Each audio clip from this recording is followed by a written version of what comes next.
Alléluia.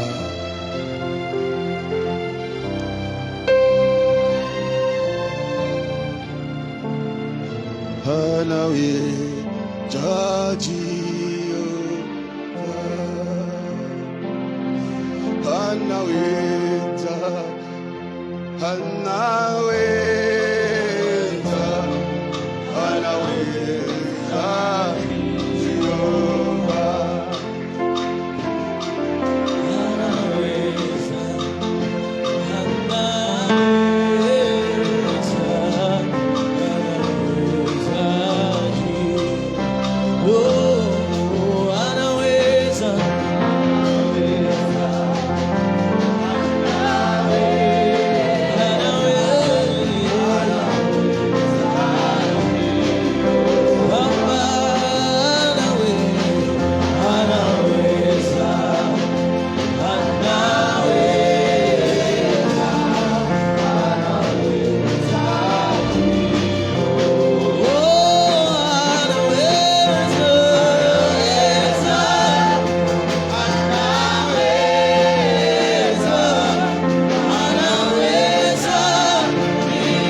Namona yo Yesu,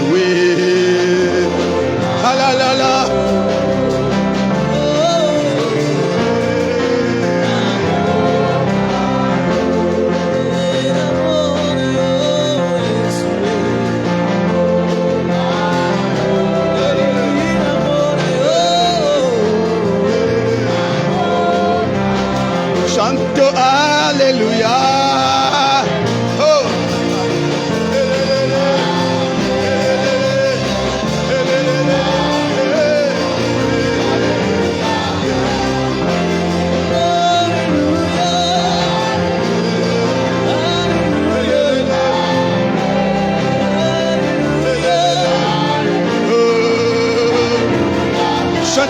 Alléluia, Hosanna.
Jésus. Acclame Jésus. Alléluia. Oh. Oh. Alléluia sayanga Yesu. Alléluia sayanga Yesu.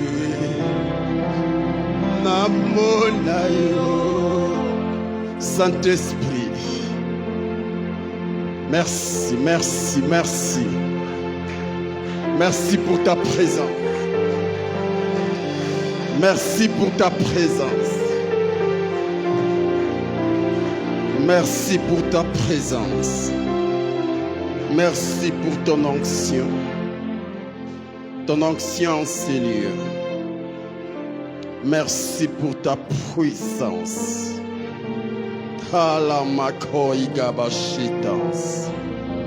Merci. Horibasaka babashinta. Hiyamakodi gabarahanda barajika babasanta. Merci Saint-Esprit. Donne gloire à Jésus. Au nom de Jésus-Christ. Nous avons prié ici. C'est pourquoi ton peuple t'acclame. Nous acclamons Jésus et nous poussons des cris de joie. Amen. Que Dieu vous bénisse. Nous avons nos Bibles. On peut nous arranger mon micro, s'il vous plaît, les baffles retour. Nous sommes dans Luc chapitre 15, versets 11 à 24. Luc chapitre 15, versets 11 à 24. Si tu as trouvé, tu peux lire avec moi. Il dit encore, un homme avait des fils. Le plus jeune dit à son père, mon père, donne-moi la part de mes biens, qui doit me revenir. Et le père leur partagea son bien. Peu de jours après, le plus jeune fils ayant tout ramassé, partit pour un pays éloigné, où il dissipa son bien en vivant dans la débauche. Lorsqu'il eut tout dépensé, une grande famine survint dans ces pays et il commença à se trouver dans les besoins. Il alla se mettre au service d'un des habitants du pays qu'il envoya dans ses champs garder les pourceaux. Il aurait bien voulu se rassasier des carouges que mangeaient les pourceaux, mais personne ne lui en ne lui en donnait. Étant rentré en lui-même, il s'est dit, combien de mercenaires chez mon père ont du pain en abondance, et moi ici je meurs de faim. Je m'élèverai et j'irai vers mon père, et je lui dirai, mon père, j'ai péché contre les ciels et contre toi. Je ne suis plus digne d'être appelé ton fils. Traite-moi comme l'un de tes mercenaires. Et il s'éleva et alla vers son père. Comme il était encore loin, son père le vit et fut ému de compassion. Il courut, se jetait à son cou et les baisa. Le fils lui dit, mon père, j'ai péché contre les ciels et contre toi. Je ne suis plus digne d'être appelé ton fils. Verset 22. Mais le père dit à ses serviteurs, apportez vite la plus belle robe et l'en revêtez. Mettez-lui un anneau au doigt et des souliers aux pieds. Amenez les veaux gras et tuez-les, mangeons et réjouissons-nous, car mon fils, que voici, était mort et il est revenu à la vie. Il était perdu et il est retrouvé. Et ils commencèrent à se réjouir.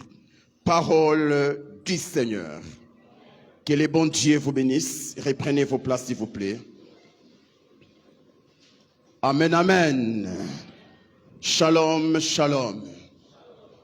Est-ce que tu peux saluer ton frère, ta sœur?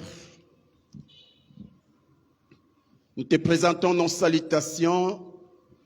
Vous qui nous suivez à partir de l'Internet, nous prions Dieu, que Dieu vous accorde la grâce de suivre ces messages du début à la fin et vous n'allez jamais les regretter. Et si possible, vous pouvez partager ces messages. Amen, amen.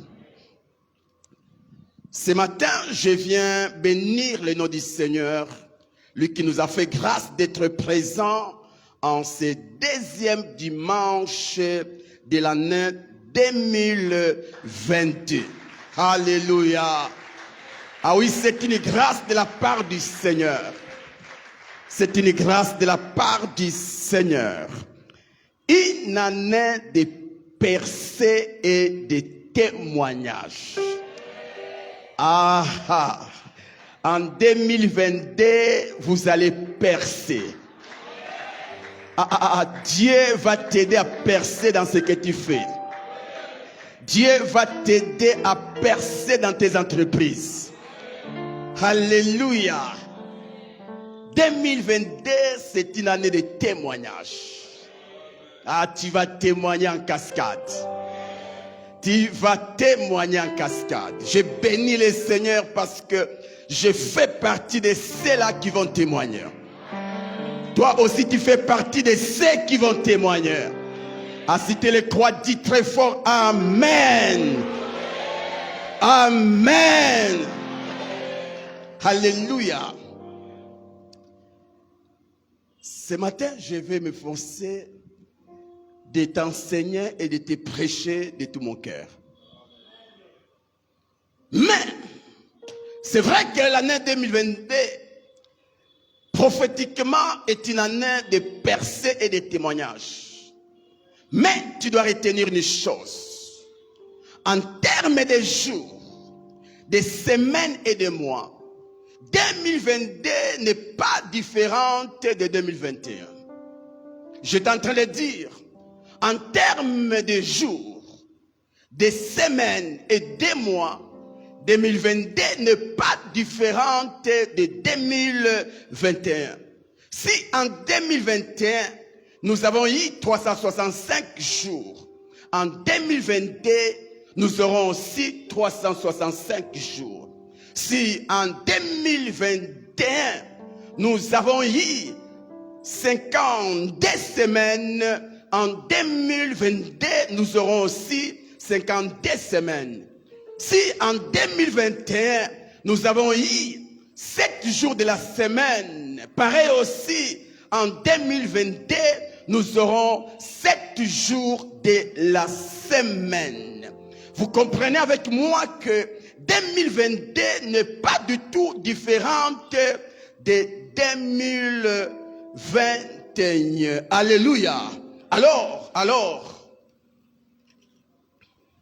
ne pense pas que 2022 te donnera ce que 2021 ne t'a pas donné en termes de réussite si au préalable tu ne réalises pas que ce ne sont pas les années qui déterminent la réussite ou la percée d'un homme, mais ce sont, ou soit c'est l'homme qui impose aux années sa réussite ou son succès. Retiens cela.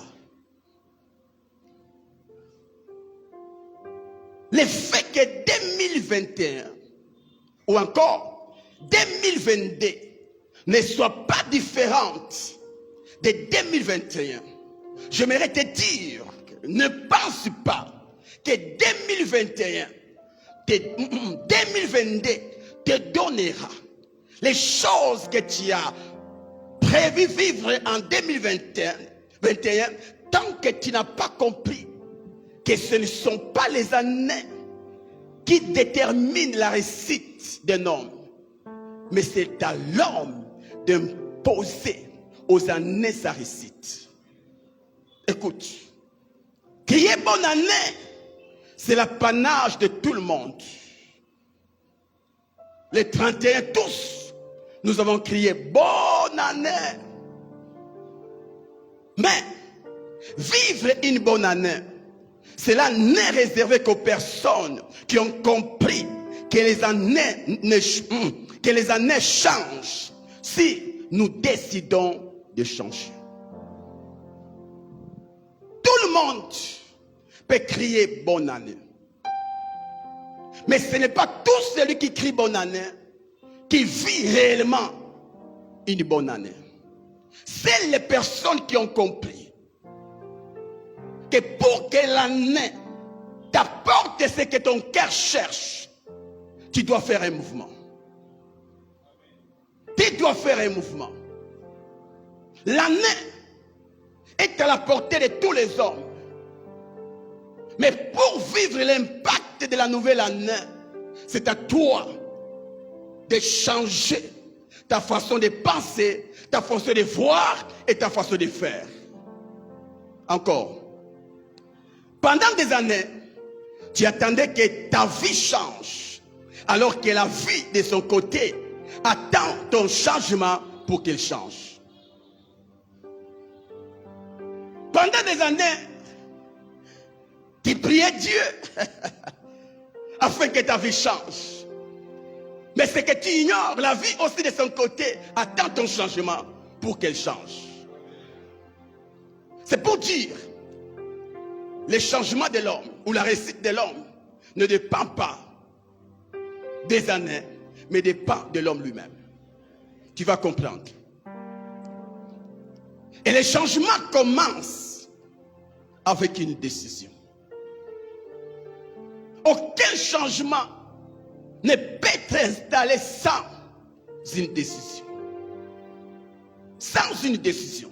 C'est pourquoi ce matin je vous propose un thème intitulé « Si tu ne décides pas, rien ne va changer dans ta vie. » Si tu ne décides pas, rien ne va changer dans ta vie.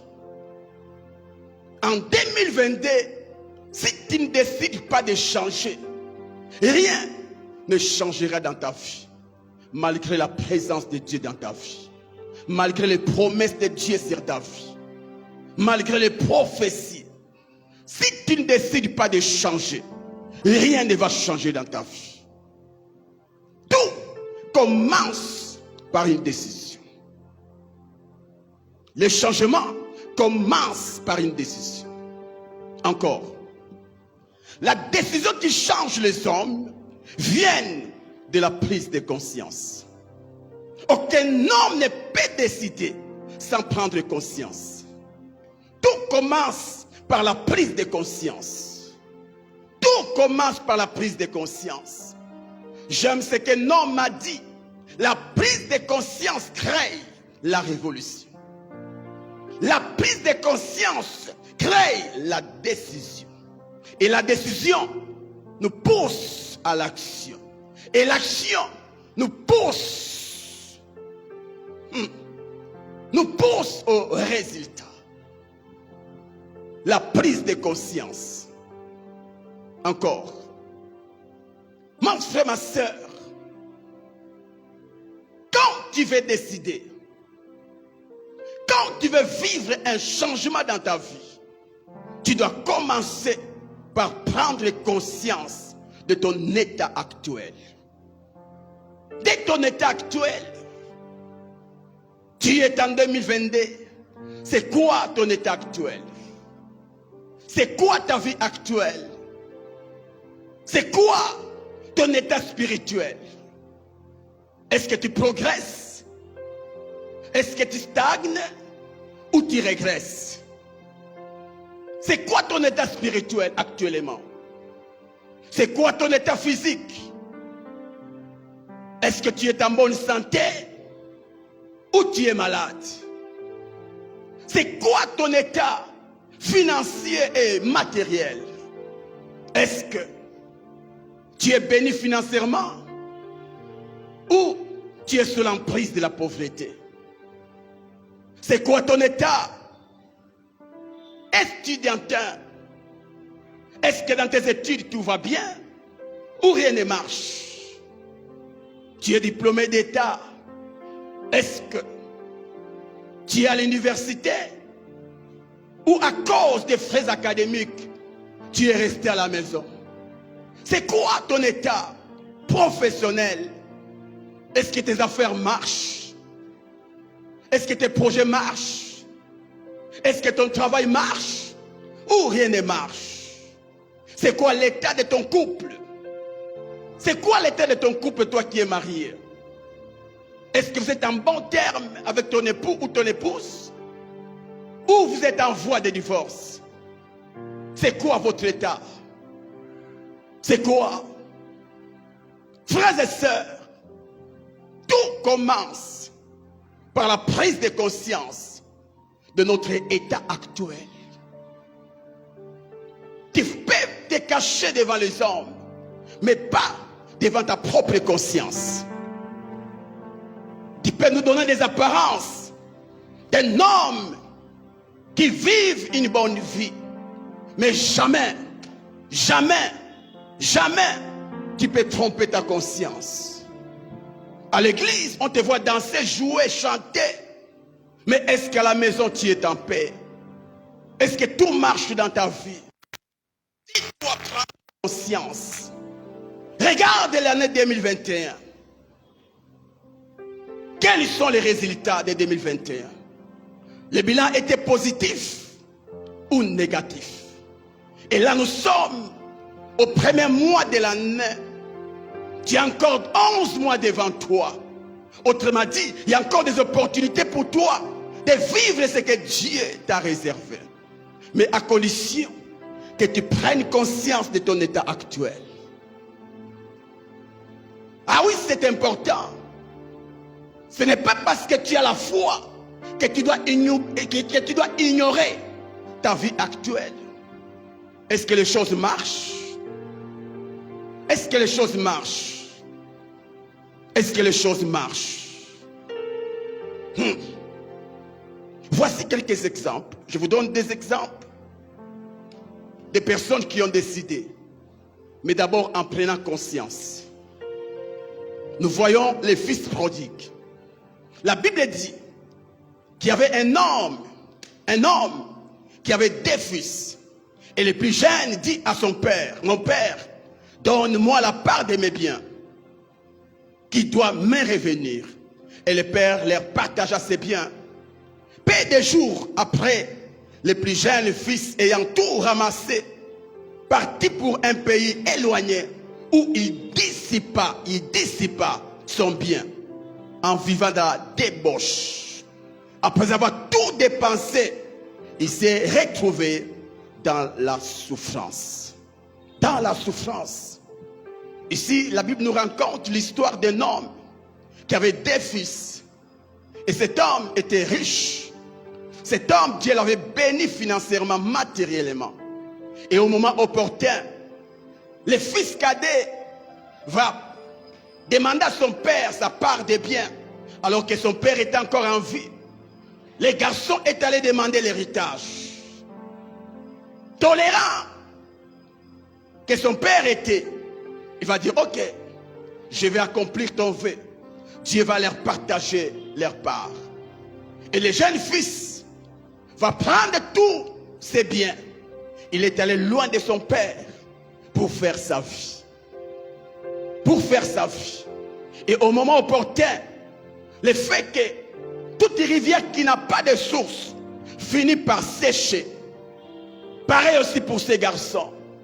Tellement qu'ils n'avaient pas de source de revenus. Cet homme a dissipé toute sa richesse au point de devenir pauvre. Il a commencé à souffrir. Il a commencé à manquer à manger.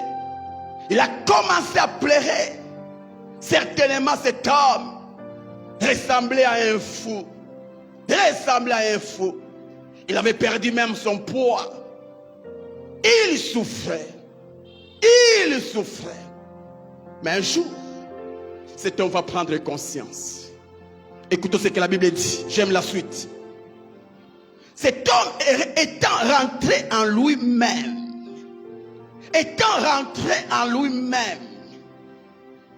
c'est ça la prise de conscience.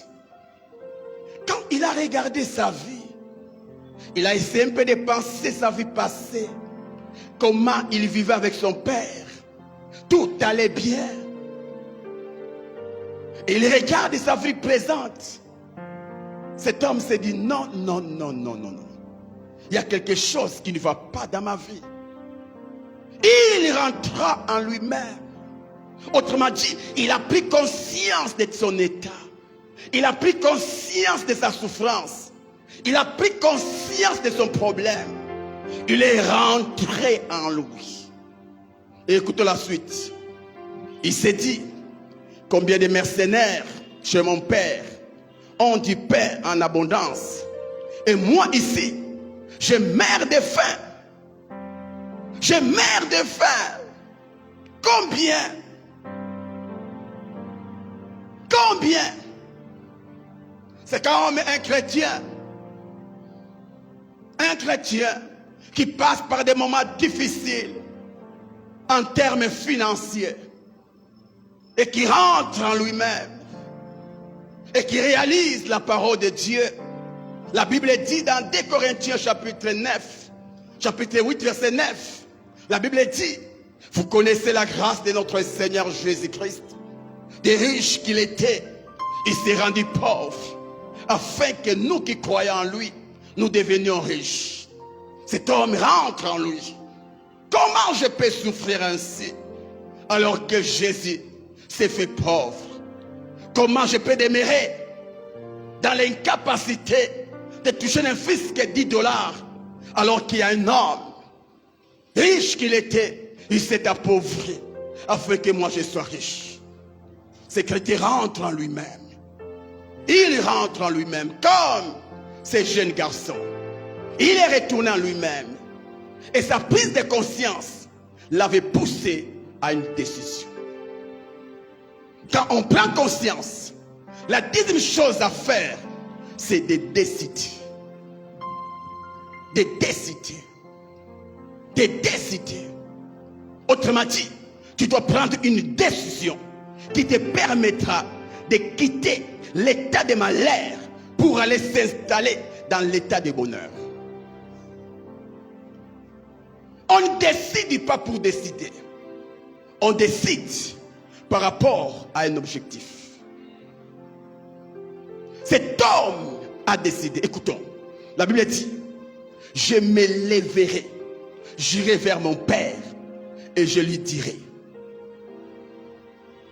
Après avoir pris conscience, il a pris la résolution de retourner auprès de son père. Il a pris la décision de retourner auprès de son père. La décision.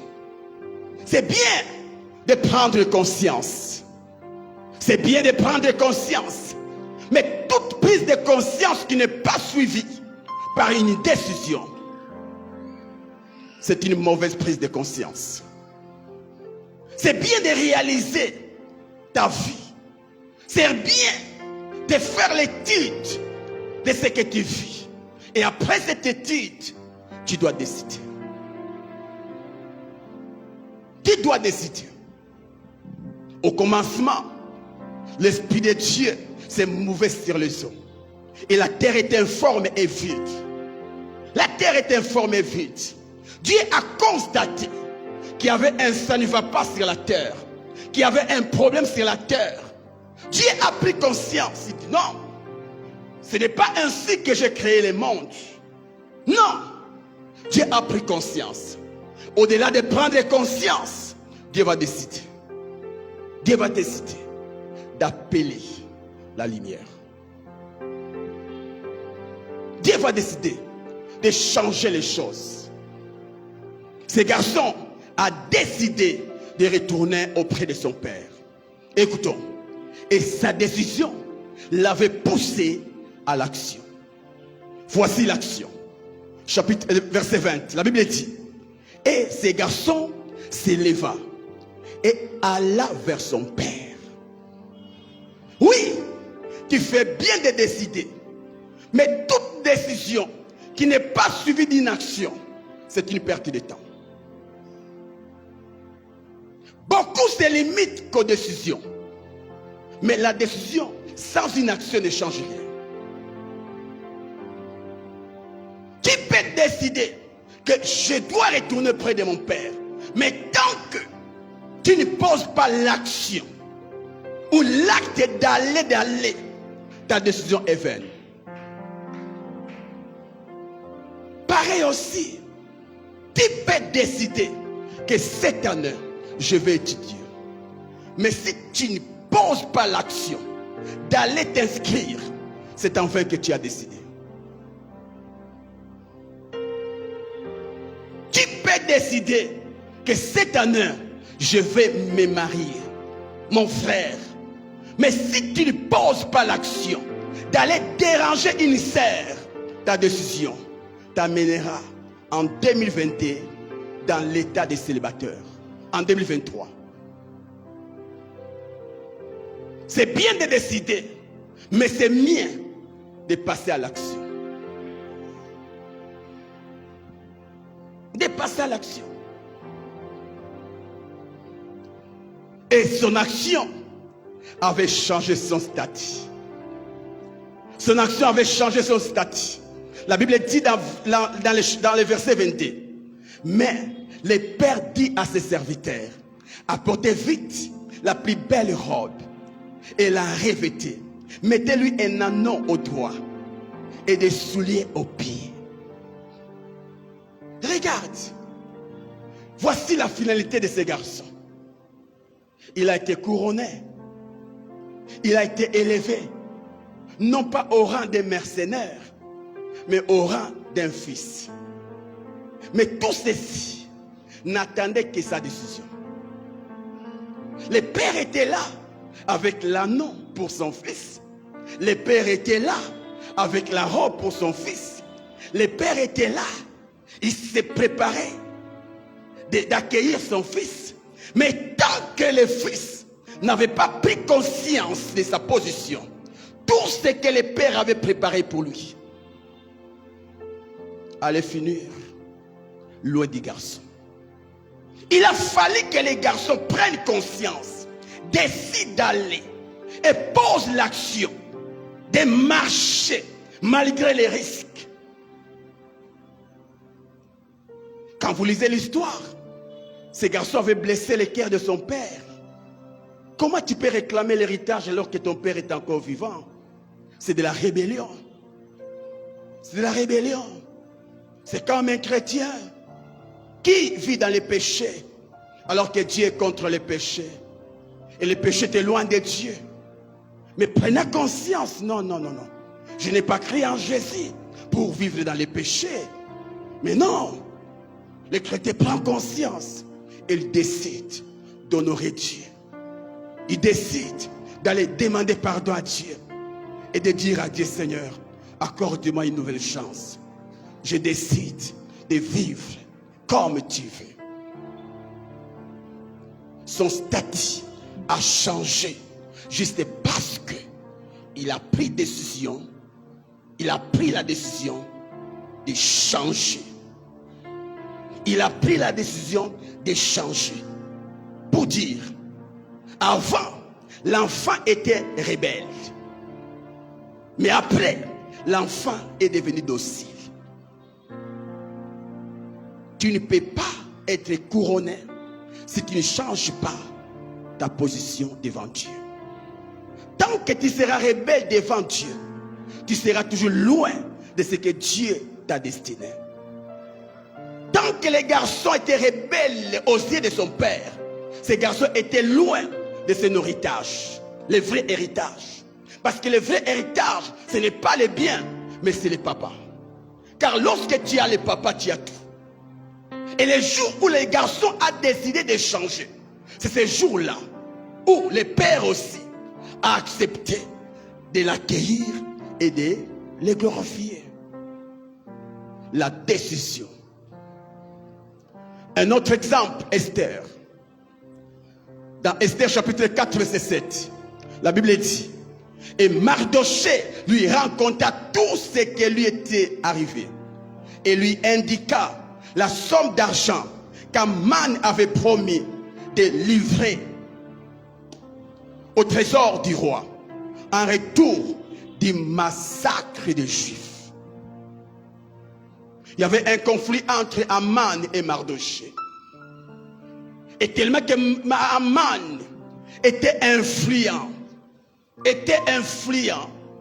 il va entraîner le roi dans une mauvaise décision, dans le but de tuer son ennemi appelé Mardochée. Et non seulement Mardochée, de massacrer tous les Juifs qui habitaient le pays. Et le roi va signer l'ordonnance. Le roi va signer l'ordonnance. Il va mettre les cachets pour dire ce que tu veux, tu l'as. Et quand la reine Esther a reçu la nouvelle, cette femme est rentrée en elle-même. Elle a pris conscience de l'affaire. Cette femme s'est dit, oui, je suis reine. Mais au-delà d'être reine, je suis juif. Je suis juif.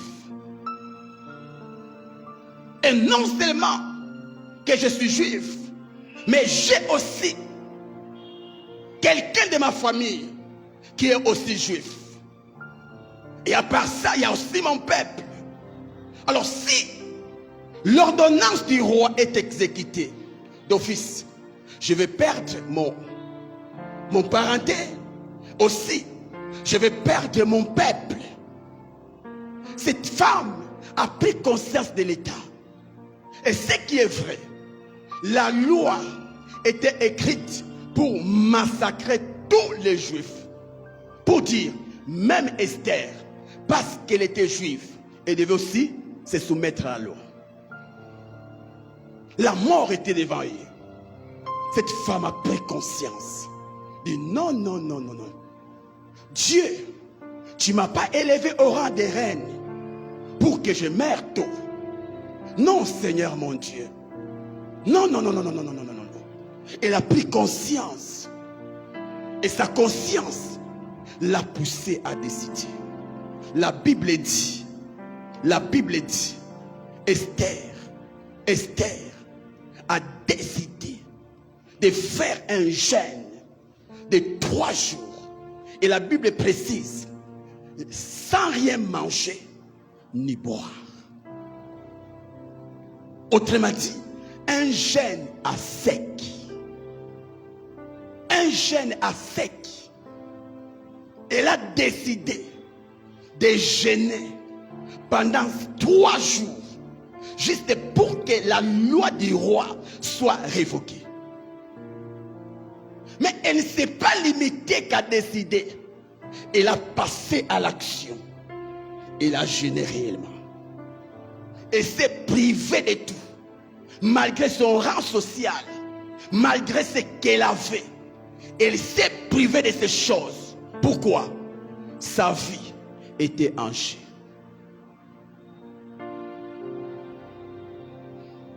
Et à cause de sa décision, Dieu a changé les donnes.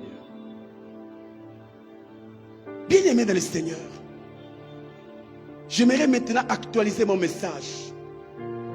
Ce programme de Alpha 40, ce programme de 40 jours est une opportunité que Dieu nous donne pour nous visiter miraculeusement.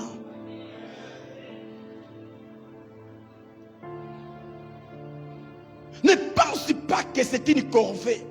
Dieu t'a imposé une corvée. En soi, Dieu t'a exposé devant la chose qui va déclencher toute ta vie. Qui va déclencher toutes les bénédictions qui sont en toi. Alpha 40 n'est pas une corvée. Alpha 40, c'est une passe en or que le Saint-Esprit te donne afin de marquer non pas un but, mais des buts de ta vie.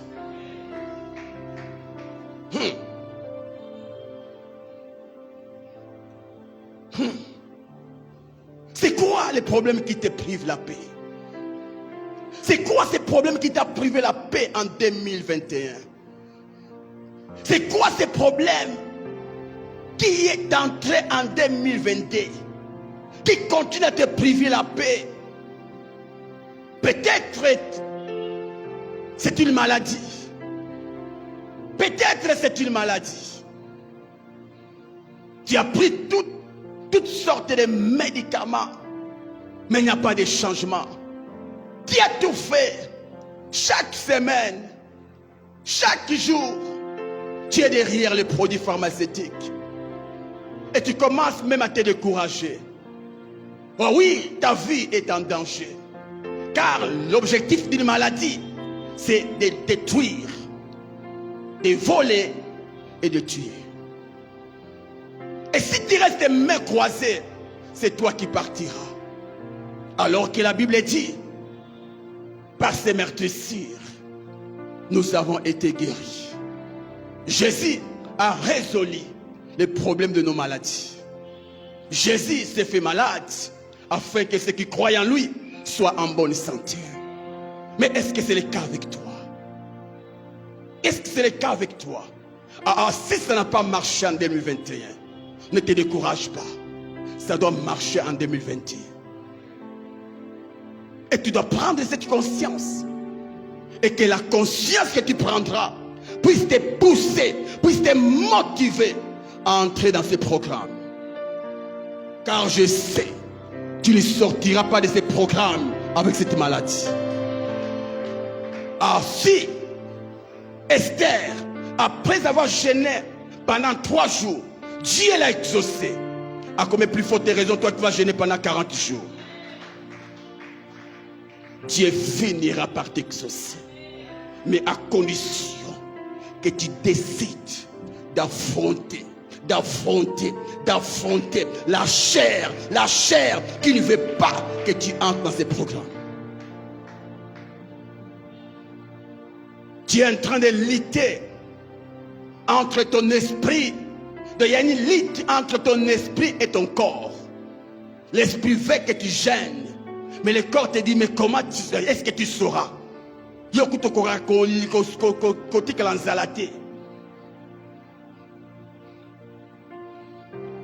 dois soutenir ton esprit, car c'est une opportunité pour toi de changer toute ta vie.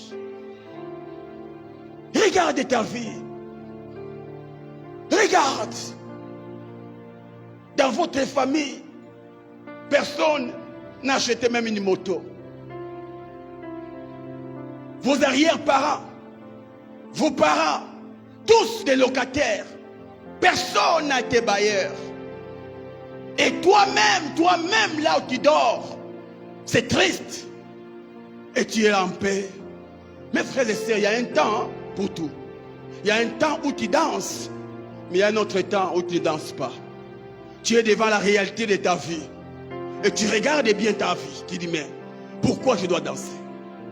Parce qu'on ne danse qu'après la victoire. Mais je n'ai pas encore remporté la victoire. Pourquoi danser? Je dois me battre. Je dois me battre. On chante après la victoire. C'est vrai, tu peux aussi anticiper les choses. Mais des fois, tu dois être en face de ta réalité, en face de ton problème, en face de ta vie. Et quand tu constates que rien ne marche, change même ton attitude. Je n'ai pas vu Anne chanter, danser, alors qu'elle passait dans l'humiliation. Sa seule chanson, c'est la prière. C'est la prière. Ah oui. Comment tu peux être en paix alors que rien ne marche dans ta vie? Pour payer les loyers, tu dois intercéder, prier. Et tu es en paix. Pour payer les frais scolaires et les frais académiques de tes enfants, tu dois aller t'endetter. Et tu es en paix. Non. Les choses doivent changer. Les choses doivent changer. N'aie pas plus de foi que Dieu. Il y a des chrétiens qui ont plus de foi que Dieu. Où il dit non, ça va aller. Rien ne marche, ça va aller. Ça va aller. Non. Quand les choses ne marchent pas, il faut dire à Dieu, ça ne marche pas. C'est aux hommes que tu peux dire, tout va bien. Mais quand tu es devant les prophètes, ne dis pas au prophète, tout va bien. Sinon, ton fils mourra. Ah, écoute, la femme sunamite, c'est auprès de son mari qu'elle a dit tout va bien. Parce que son mari n'avait pas la solution à son problème. Mais devant l'homme qui avait la solution à son problème, elle n'a pas dit tout va bien. Elle a dit, mon fils est mort. Viens la réveiller. Quand tu es devant Dieu, ne fais pas semblant. Il y a des gens qui se font semblant devant Dieu. Oh Seigneur, tout va bien. Ah, c'est lui qui doit changer ta vie et puis tu dis tout va bien. Nzambe simbate. Makambe fou simba. Je n'ai pas crié en toi pour souffrir. Je n'ai pas reçu Jésus-Christ pour être non, il faut que ça change. Ah, ma sœur, tu as déjà 30 ans ou plus, mais tu es toujours chez tes parents. Tu es toujours chez tes parents. Tu es toujours célibataire. Et tu penses que tu es encore jeune. Ah, l'espace pour se marier, c'est de 25 à 30 ans. Quand tu ne profites pas dans cet espace, mon frère, ma soeur, tu gêneras beaucoup. Tu gêneras beaucoup. Parce qu'après 30 ans, tu n'es plus la cible des garçons. Ah oui, après 30 ans, tu es la cible des divorcés. Or, les divorcés ne sont pas nombreux. Donc, tu dois beaucoup intercéder. Les garçons, les hommes, cherchent les petits. Comment on les appelle? Il y avait un nom là qu'on appelait ça. Fioti, Kamouké.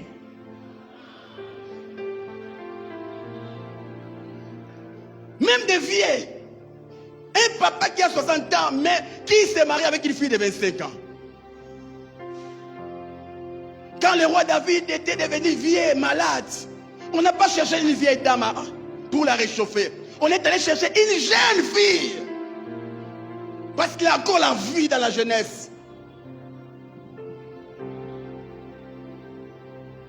Alors quand tu constates que tu as déjà 30 ans, tu es chez toi. Ah, ne sois pas à l'aise. Cherche Dieu comme tu ne l'as jamais cherché. Monte au ciel. Arrache l'homme de ta vie.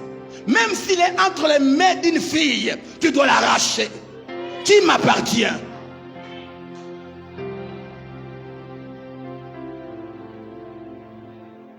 Amen, amen. Ne dis pas que les choses vont changer. Cette année, je vais me marier. C'est bien la confession. Mais une confession qui n'est pas accompagnée des actions ne t'amènera à rien. Ne t'apportera rien. Ma sœur. Et toi, mon frère, jusqu'à 35 ans, tu es sous les toits parentaux. 35 ans. En réalité, même les hommes, l'âge de se marier, c'est de 25 ans à 30 ans. Là, quand même, tu peux grandir avec tes enfants. Mais quand tu t'es marié à 40 ans, ton premier enfant, quand toi tu auras 40 ans, l'enfant aura combien? Une année, l'espace de combien? 40 ans. Et quand tu auras 20, vous savez quoi? Plus tu es âgé de tes enfants, plus tu n'auras plus la force de les éduquer. Et là, l'enfant ne sera pas devant son père, mais il sera devant son grand-père. Et les grands-pères chuchotent les enfants. C'est pourquoi l'enfant n'aura pas une bonne éducation.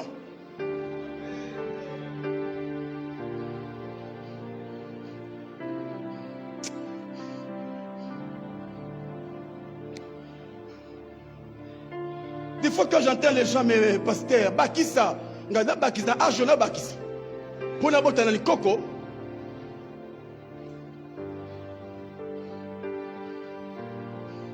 Alors toi, tu as 35 ans sans enfant et tu es dans la joie. Non frère. Non papa.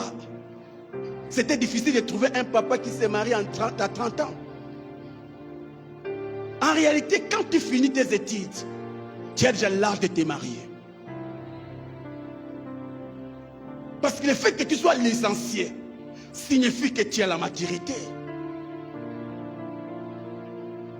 Mais regarde l'âge que tu as. Toujours.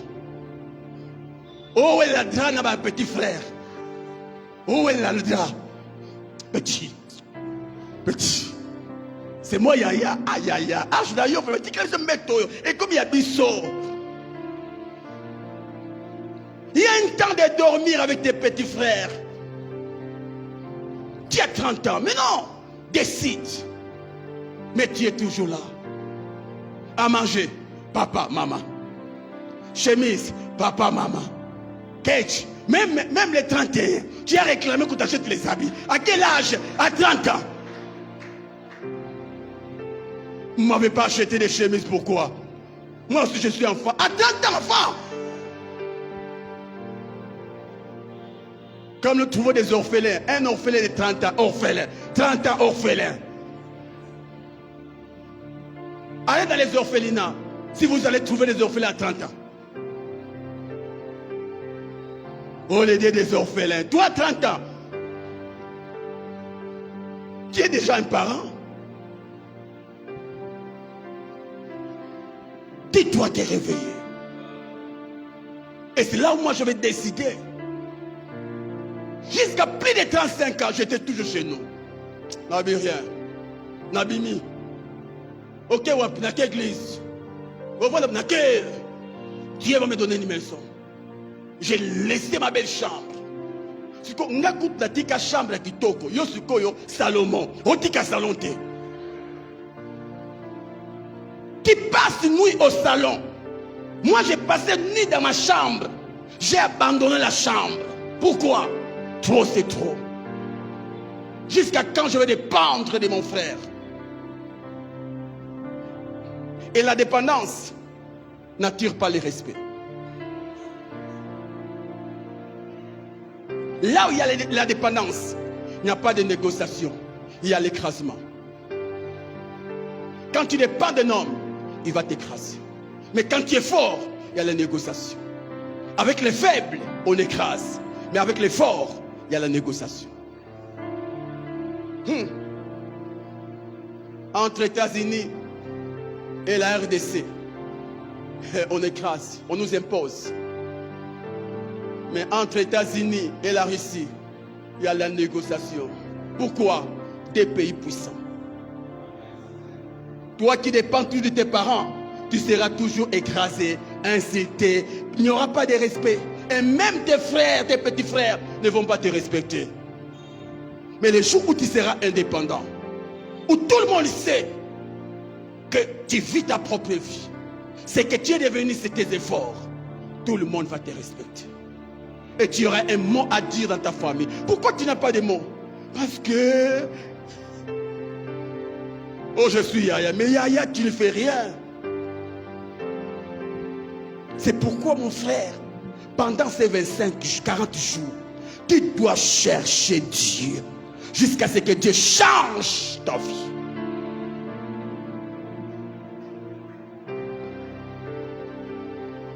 Et puis c'est grave. Vous êtes dans une maison de chambres et salons. Il y a les parents qui sont là.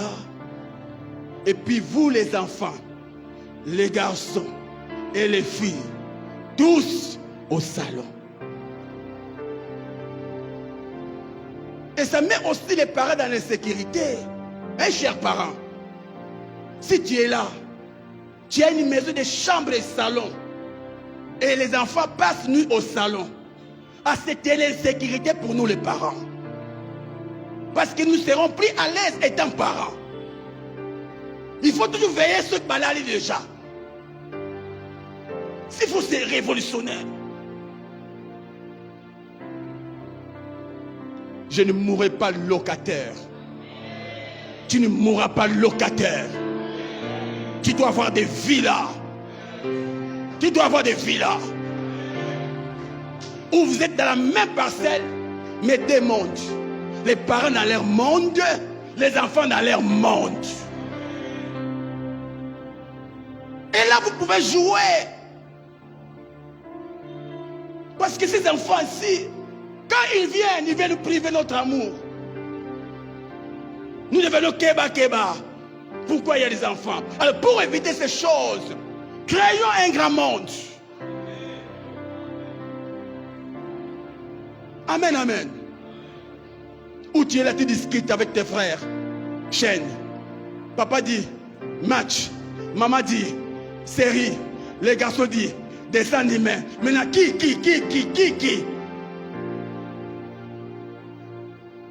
Mais quand vous priez Dieu, dans chaque chambre, il y a un téléviseur. Les enfants avec leur téléviseur. Les parents avec leur téléviseur. Quand papa, tu vois, maman veut plus de séries, tu les laisses dans sa série. Tu vas dans une autre chambre, dans les salons des parents. Tu regardes les matchs. Et tout va bien. Mes frères, vivre vraiment dans l'eau, là, t'es awa. Et ce que vous ne savez pas, vous pensez que aussi elle est, c'est sale. Tout est pavé en or, hein? Ah, je dois finir. Est-ce que vous me permettez de finir ça? Parce qu'il y a encore des choses qui doivent te révolutionner. Mon frère, ma soeur, tu es licencié, très intelligent, mais chômeur, pas de travail, mais des païens licenciés travaillent. Pourquoi? Parce qu'ils ont des connexions, ils ont des yayas, ils ont des papas.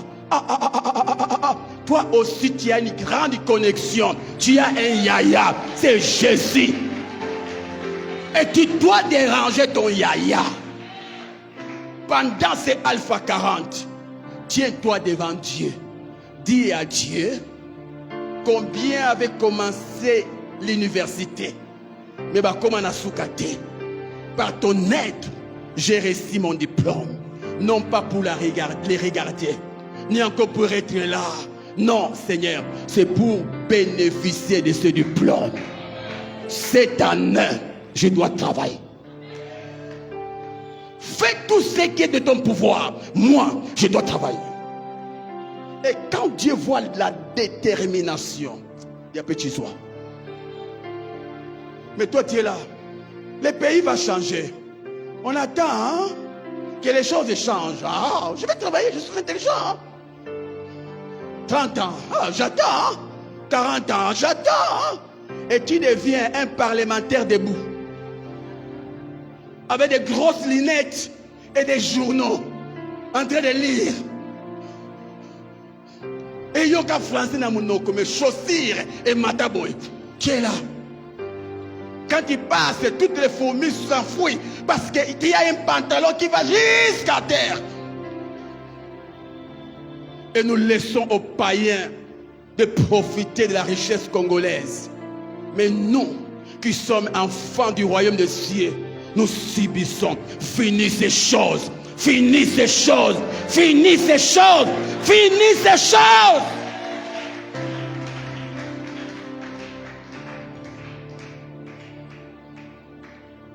Je bénis tous les licenciés de cette église. Si vous avez été maudits, moi je vous bénis.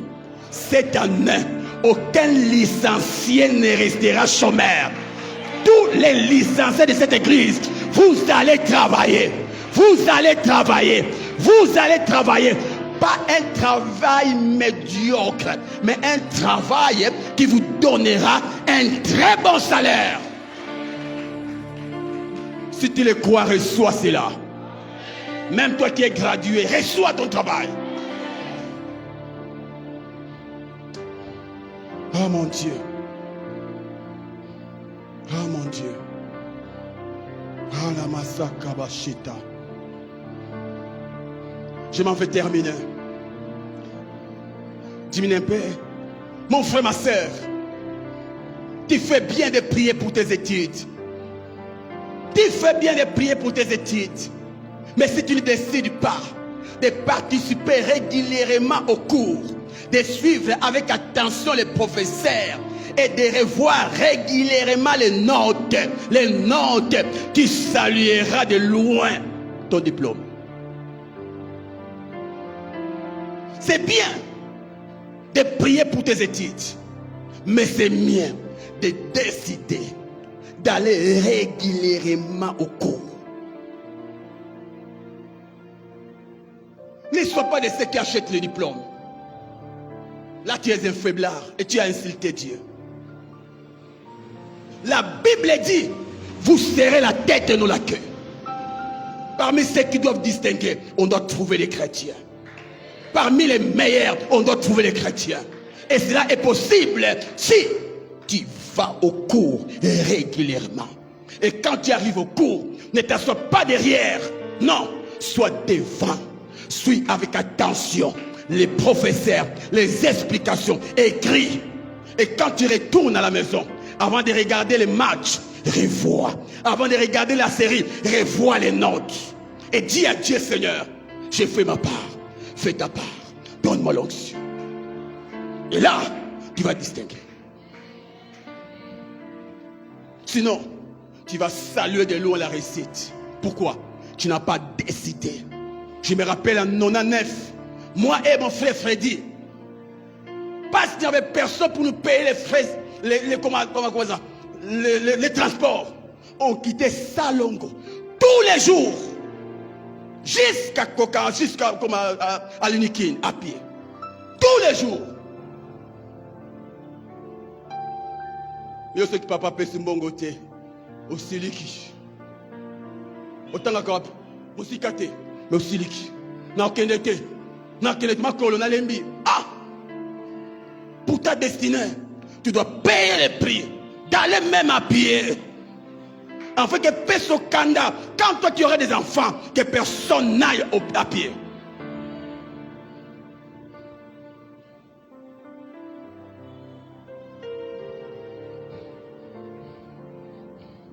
Vous êtes mariés et dans votre couple, il n'y a pas de paix.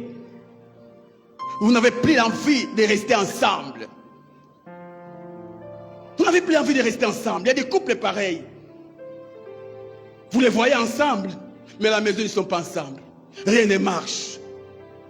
Ils commencent à penser au divorce. Si vous ne décidez pas,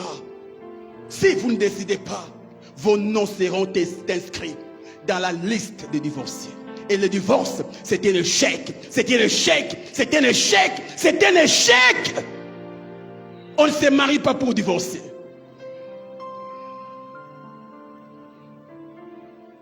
on ne se marie pas. C'est pourquoi il faut décider, bien décider avant de se marier. Quand tu divorces, tu as échoué. Un couple sage, un couple sage. Hier, j'étais avec mes filles, donc la femme. Les années passées, il y avait des bagarres à la maison, il y avait des disputes. La femme est rentrée chez elle. Et hier, je pose la question à la femme. Mais comment les rings? Les rings continueront, papa. Nous avons décidé de mettre la paix. Parce que tant qu'on s'élite là, il n'y a rien qui marche dans notre couple. Et on a décidé, chacun décide d'assumer ses responsabilités. Chacun décide de se corriger. Chacun décide de faire ce qui permettra à l'autre d'être en paix. Mais si toi décides, moi j'ai raison, rien ne va changer. Que tu aies raison ou pas, tu dois décider de faire ta part pour que l'autre soit en paix. Et l'autre aussi doit décider de faire sa part pour qu'un climat angélique règne dans votre couple.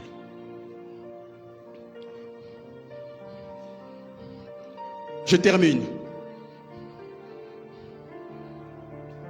Tu veux vivre la main de Dieu dans ton travail, dans tes affaires, dans tes finances. Oui. Tu dois bosser Dieu. Le premier secret pour vaincre la pauvreté, c'est de travailler Dieu.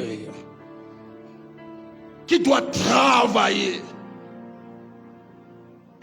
Voyez là, je suis en train de transpirer. Je travaille. C'est par à la sueur de ton front que tu mangeras. C'est bien de prier, c'est bien de jeûner. Mais si tu ne travailles pas dans ton domaine, si tu ne te forces pas, écoute, ce qui distingue, c'est la façon dont tu te distingues dans ton travail. Si tu travailles comme tout le monde, tu ne vas pas te distinguer de tout le monde. Mais si tu travailles comme unique à son genre, tu vas te distinguer. Tu dois bosser dans ton domaine. Tu dois faire des recherches. Sois meilleur. Et c'est alors que tu réussiras financièrement. Et de deux, tu dois apprendre à te débarrasser de ton Isaac. L'un des secrets. L'année passée, tu as été incapable de placer même un $10 dans les paniers. Tu mettais que des 100 000, des 1000 francs, 500 francs. Et tu trouves ça normal. Continue. Continue à donner les 500 francs. Tu moissonneras des 500 francs. Ta manière de donner doit même changer. Tu dois décider. As-tu déjà donné ton Isaac? Tu as toujours des raisons. Mais tant que tu ne donnes pas Isaac, tu n'auras jamais Israël. Tant que tu ne donnes pas Jésus, tu n'auras jamais l'église. La richesse que tu cherches se cache dans ton Isaac. Quand on fait des appels, c'est vous. Mais toi, tu as. Reste. Tu prieras, tu gêneras. Et rien ne va marcher dans les domaines financiers. Ouais, ok, là maintenant je clôture. Retenez ceci. Votre vie peut changer quand vous changerez vos actions. Et vos actions peuvent changer quand vous changerez votre manière de penser. D. La différence entre qui tu es et qui tu veux devenir réside dans ce que tu fais. La différence entre qui tu es et qui tu veux devenir réside dans ce que tu fais aujourd'hui. Tu fais quoi? Si tu fais les mêmes choses qu'hier, tu seras la même personne. La personne qui était en 2021, c'est la même personne qui sera en 2022. Toi, peu importe qui vous êtes, peu importe ce que vous faisiez, d'où vous êtes, vous pouvez toujours changer et devenir une meilleure version de vous-même. Peu importe tes sources, peu importe ta famille, même si personne dans ta famille n'a réussi, si seulement tu peux décider de changer, si seulement tu peux décider, tu deviendras une nouvelle version qui apportera la joie dans ta famille. Le problème c'est quoi? On se cache derrière les malédictions. Si rien ne marche dans ma famille, parce qu'il y a la sorcellerie. Mais dans les familles aussi des païens, il y a la sorcellerie. Mais les païens s'en foutent de la sorcellerie. Ils savent que la réussite vient du travail, vient de la décision. C'est seulement nous, hein. Quand rien ne marche, ndoki. Quand rien ne marche, ndoki. Ndoki. Et tellement que nous sommes derrière les ndoki, c'est pourquoi nous n'avançons pas. Les boulous manzengelele, mandoki. Et quand les Chinois est venu, c'est fini. Non, c'est la paresse. Quand tu vois tout le temps les sorciers, sache que tu seras derrière le sorcier. Et quand tu es derrière le sorcier, rien ne va marcher dans ta vie. Tu n'as pas crié en Jésus pour être derrière le sorcier. Tu as crié en Jésus pour que les sorciers soient derrière toi. Tu dois avancer. Alors cette année, ne dis pas l'oncle. Non. Non. Il faut avoir le courage de changer sa vie afin que la vie ne vous change. Mon frère, si tu ne décides pas de changer ta vie, la vie va te changer. Il y a des personnes qui sont devenues jaloux. Pourquoi? Parce qu'ils n'ont pas décidé de changer leur vie. Et la vie les a transformés en des jaloux. Ils commencent à jalouser tout le monde. Mais Moudakis, Andoki, la vie t'a changé. Tu vas devenir sorcier alors que tu n'es pas sorcier. Pourquoi? Tu n'as pas décidé de changer ta vie. 5. Notre vie ne s'améliore pas par hasard, mais par le changement. Tu ne deviendras pas ce que Dieu t'a destiné par hasard. Non, avec Dieu il n'y a pas d'hasard. Tu dois décider de changer. 6. Si tu cherches la personne qui va changer ta vie, regarde-toi dans le miroir et tu verras cette personne. C'est ce que j'ai écrit hier. Toi, tu penses à ton oncle. Ah, tu seras déçu, hein? Tu penses au gouvernement actuel. Tu seras déçu, hein? Ah, tu seras déçu. Tu penses à ton pasteur. Le pasteur aussi a des problèmes. Tu seras déçu. La personne, la meilleure personne qui doit changer ta vie, c'est toi-même. C'est pourquoi viennent ces programmes.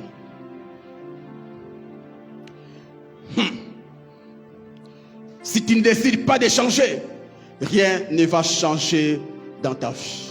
Que Dieu vous bénisse.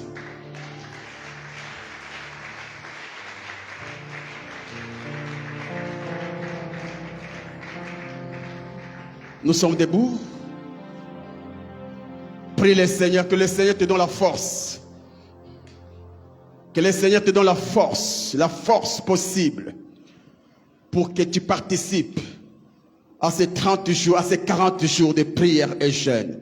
Au nom de Jésus-Christ, prions Dieu.